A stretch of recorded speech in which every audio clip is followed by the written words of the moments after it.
Hello everyone, your boy Jeff here. Let's get this camera right. Back in the spin zone after a fairly long hiatus. I've got a big stack of records that probably span, how long has it been since I did one? Like a month now? Sorry guys, it's been kind of hectic, what can I say? Let's get right to it. First up is album by Ben Harper and Charlie Musselwhite called Get Up. This is also a red vinyl release. I can just show you the pretty translucent red vinyl. A little tinge of black in there, I think, in spots. But this I bought on a whim at Barnes & Noble. I had a gift card. And they put out another album, which I saw mentioned on a different video. And I thought this was the one, but it wasn't. But it really doesn't matter because this is quite a good album on its own. Here's the back. There they are. Ben Harper obviously provides the vocals and guitar. Charlie Musselwhite, the blues harmonica. A lot of these are slow burn blues too. There's really not too many that get in gear. It's more like a slow burn, but very enjoyable. For modern day blues, these guys do it up right. So I'm on the lookout for their other album, which the title is flown my head right now. But yeah, these guys are great. I've been fans of them separately for a while now, but seeing them teamed up is pretty darn cool. So this was a great listen. Get Up by Ben and Charlie. Then my good friend Emma over at 8 Vinyl Low sent me VCLT. One of them being this record right here, Frankie Miller Band, The Rock. And as you can see, this is a promo copy. Probably the biggest surprise out of this entire stack of records that I'm going to show you. This album is freaking awesome. Just have to say. And even just by the lead-off track, Fool in Love, just from the first notes of that song, I knew this album was going to be right up my alley. So thank you once again, Emma, for sending this. Fantastic listen. I think she told me that Frankie Miller was a big influence on guys like Bob Seger, and I can hear that the influence pretty easily, especially on earlier Seger albums. Just a great vocalist, kind of got a slightly raspier, raw voice. I think he's British, isn't he? Isn't he British? But it almost has that kind of northern soul groove to it. And just straight up classic rock sound. Great stuff. I spun this several times after I first played it. And I'm probably going to spin it again after I make this video. Because it's been a couple of weeks since I've listened to it. So if you see this anywhere, it's probably not very expensive. Get it. The Rock by the Frankie Miller Band. If you like I said, earlier Bob Seger, grittier vocals, kind of down and dirty rock, this album is for you. This one is great. Great stuff. I love it. You're the best, Emma. Next up, PJ Harvey. This is her album Rid of Me, and I'm getting all kinds of glare. Sorry about that. I'll pull these out of the bags. Hopefully that will help a little bit. This is not the reissue, which I think is going to come out in a couple of months, but this is a vinyl copy of her album Rid of Me. This is her second album. Here's the back. This is my this is my third PJ album on vinyl. I'm trying to get them all on vinyl. And I know that there is a reissue project going on right now, and I just pre-ordered Dry a couple of weeks ago, so that's the first one to come out. But yeah, as far as classic PJ Harvey songs, Rid of Me, of course, is great. 50-Foot Queenie, you can't beat that. I mean, this is a hard driving, hard rock, very intense album. And it takes me back to the 90s, of course, when it came out, because PJ Harvey was not all over the radio when I was listening, but I heard enough of her songs to really start to like her.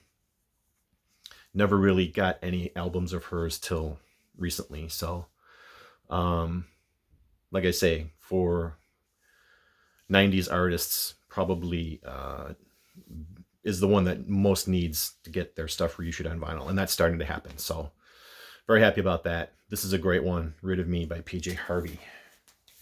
Love it. Love it, love it, love it. Another classic female artist is Pat Benatar. This is her album, Crimes of Passion. Spun this one just because the wife wanted to hear some Pat Benatar. So she said, what do you got? And I have this one, and I think I have one other album of hers on vinyl.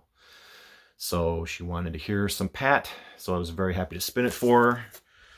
What's on this one? I can't even read because I don't have my glasses. Here we go. What's on this one? Treat Me Right, You Better Run, Hit Me With Your Best Shot, Hell Is for Children. Yeah, side one is practically all hits. But we love Pat Benatar. We love Pat Benatar. See, it's been a while since I've done these. I'm out of practice. But there's no retakes. Sorry, guys. Then I started listening to the Bob Dylan box sets that I've picked up recently. First one being Traveling Through. This is the latest in his bootleg series. It's number 15. Covering the John Wesley Harding and Nashville Skyline albums. As you can see here, it's a massive set of songs here. 3 LP set. Show you the inside here. You get a lot of alternate takes of the John Wesley Harding album, like I said, and the Nashville Skyline album, alternate takes of that, and then jam sessions with Johnny Cash and his appearances on the Johnny Cash show, which is where this cover picture comes from. And then, of course, a couple of self-portrait outtakes too, and we'll be getting to more of those momentarily. But I find I really enjoy these bootleg series sets, and Bob's outtakes and alternate takes are just as good sometimes, if not better, than what made it onto the original album. So you can't go wrong if you're talking Bob and the bootleg series. So this was a very pleasant listen. And I mean, yeah, he kind of has the Kermit voice, like he did in the Nashville Skyline album, but that voice has a strange appeal to me. It's definitely better than the nasally, whiny voice that came later. So still got the feeling almost that he was still trying. Not being mean, Bob, but I appreciate this vocal style more than some of his other vocal styles. That's all. Then I got another VCLT album a while ago from my friend Tim over at High Noon's Vinyl. See, I didn't forget. Also known as DJ High Noon. This is Quicksilver Messenger Service's first album. And this was very good to listen to. I listened to this one on headphones, and it was very, very, very enjoyable, I have to say. Some of these albums, like this, I played like a month ago, so I'm honestly trying to remember what I was listening to as I'm trying to talk about it. Besides saying, "Oh, it's really good." What can I say, guys? um, what was on here?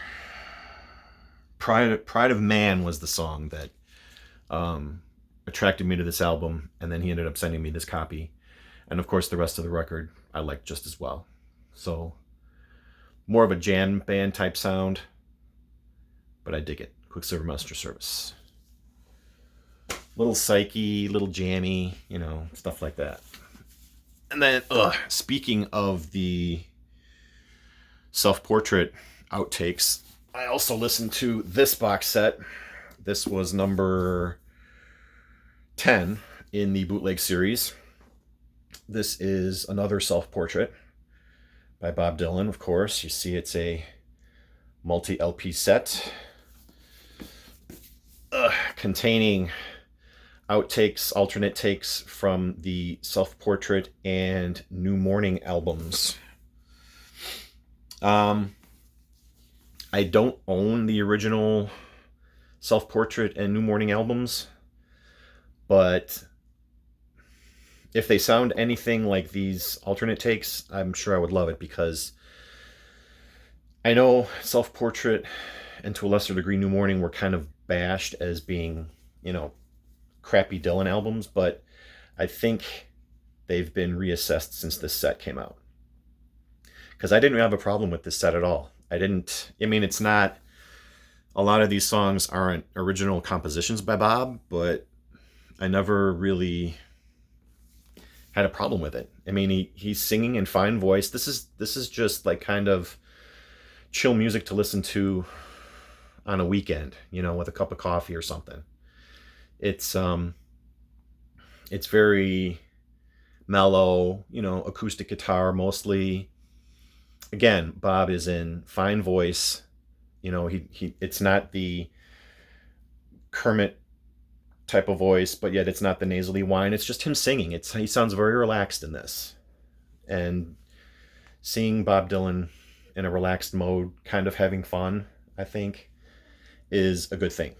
So this was a pretty enjoyable listen, like I said, and it's an extensive set list here. It's a 3 LP set plus a book. So this one was kind of hard to track down, so I'm very happy to have this on vinyl. And the the CD version came with the set too, so for greater portability. But yeah, I'm sure at some point I'll probably track down the original albums and take a listen to them then. But based off this, I really enjoyed it. So I didn't, like I said, I didn't have a problem with any of the material in this set. So maybe it was just the time when it came out. I think maybe people expected more out of Bob, being the voice of a generation, and then he just releases basically a covers album. I don't know. He's just doing his own thing. Bob has always been Bob. Up next, the OJs. This is their album Family Reunion. Of course, you know how much I love the OJs and the Philadelphia sound. And this album is chock full of that. And the hit off of this is I Love Music. It's the final track on the album. Always been a big fan of the OJs. And this album is so smooth and feels so good when you listen to it. You just can't go wrong as far as I'm concerned. I've always been a sucker for the Philly International label and all their artists. And of course the OJs were one of their biggest. And this is a great record too. Family Reunion. Then, a little left turn from that is the double live set from Tom Petty and the Heartbreakers, Up the Plantation. This came out in 85, I believe, 85 or 86, in support of the Southern Accents album. Got this as a gift from my sister-in-law, which is pretty cool. And this has the version of Breakdown where the audience basically sings the whole song. And Tom's like, y'all gonna put me out of a job. Heard that on the radio a bunch of times. And he also covers So You Want to Be a Rock and Roll Star, songs like that, Needles and Pins, some classic 60s garage rock too. Shout. So this was a nice set. And even though it came out in the middle of the 80s, it's not bogged down with that heavy, big 80s production. It's a very clean, clear-sounding set by one of America's best rock bands, Tom Petty and the Heartbreakers. This is a great set. Pack Up the Plantation. Then we have Mr. Clapton. This is his album Journeyman. This is one of the albums that I got in the, what I'm calling the neighbor hall from a couple of weeks ago. Brand new mint copy. Very happy to get this on vinyl. This came out in 1989. In the wake of his August album, which I'm a big fan of, which came out previously to this, he carries on the more energetic guitar sound, and he puts more fire and passion into his solos in this on this album. Great listen. I owned this on CD when it was new, so I'm well familiar with this record. And when I saw it in the hall as I was flipping through the records, I got excited seeing it because I wanted to have it on vinyl. So here it is. One of Clapton's, not necessarily comebacks, but one of his better albums, without a doubt. Journeyman. From 1989. Then, another zig or zag, if you will. Emerson, Lake and Palmer Works is up next. This is a double album. And the first side is by Keith Emerson, and it's a piano concerto, the entire side. And that side was actually probably the most enjoyable side of the entire album, with probably one exception. Side 2 was by Greg Lake, and all of his songs, most of them have vocals, but some don't. Then, of course, side 3 was from Carl Palmer, and then side 4 is all of them together, doing Fanfare for the Common Man. That's probably the big song off of this album. But in terms of proggy goodness, classical proggy goodness, Emerson, Lake and Palmer are it.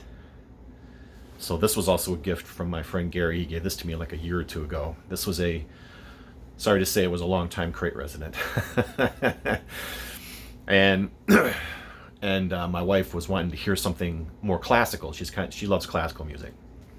So I thought of this, and I saw, Piano Concerto No. 1 by Keith Emerson. I'm like, ooh, babe, what about this? And she's like, yeah, put it on. And she really liked it. But as the album went on, she kind of liked it less and less. So side 1 for her is really the winner. But overall, the album's pretty good. Can't complain. Finally, I'm going to try and wrap this up here. Another album from the Neighbor Hall is by Bruce Hornsby and the Range. It's their second album called Scenes from the South Side, featuring that very bright piano tone and very strong vocals for Mr. Hornsby. What's on here? Look Out Any Window, Valley Road is on here. Of course, this is a cutout copy, as you can see. Still in the shrink, but another mint condition copy. Very excited to see this one in the hall when I saw it. And I'm a fan of Bruce Hornsby and the Range. I've got The Way It Is on vinyl also. So I was very happy to add this to the collection too. There you go. Scenes from the South Side. And that's it. That's everything I've got so far that I've played, like I said, within the last month. I'm on vacation next week, so I'll plan on playing a lot of the records that I just picked up recently, so you never know. You might see another Spin Zone shortly. We'll see. Thank you all for watching. Thank you all for sticking with me. I know my content level has dropped over these past few months, since the whole COVID thing started, and since my overtime schedule at work started, and unfortunately there's no end in sight with that, so I'm struggling to get content for my channel, but doing the best I can. And I hope you all are well out there. I hope you all are safe, and I'll see you again soon. So until next time, it's your boy Jeff. Peace and take care.